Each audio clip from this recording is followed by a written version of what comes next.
திருக்குறள் ஓவியம். இந்த உலகத்தில் யாரும் இறப்பதற்காக பிறக்கவில்லை. ஆனால் பிறப்பதனாலே தான் இறக்கின்றோம் என்பதும் எவருக்கும் புரிவதில்லை.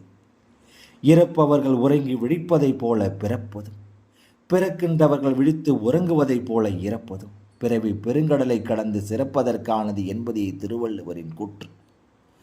தந்தையை கடந்து ஒரு உலக வாழ்வையும், தாய்க்குள் வளர்ந்து மறுவுலக வாழ்வையும் வாழ்ந்து இந்த உலகத்தின் உள்ளே நுழைந்து மூவுலக வாழ்வை வாழுகின்றோம் என்றால், உலகின் உள்ளே அடைபட்டு இருப்பவரெல்லாம் வெளியே செல்ல வேண்டும் என்பதும், அவர் அடுத்தடுத்த வேறு உலக வாழ்வை சிறப்பாக வெல்ல வேண்டும் என்பதே திருக்குறளின் கருத்து. ஒருமையில் ஆமை போல் ஐந்தடக்கல் ஆற்றின் எழுமையும் ஏமா புடைத்து என்பதும், வையத்தில் வாழ்வாங்கு வாழ்பவன் வானொரையும் தெய்வத்தில் வைக்கப்படும் என்பதும் வெறும் வார்த்தை அல்ல, வள்ளுவர் தந்த உலக வாழ்க்கையின் ரகசியம். இதை ஒவ்வொருவரும் உணர்ந்து உலகை கடப்பதில் தான் உள்ளது உண்மையான பிறப்பின் அதிசயம்.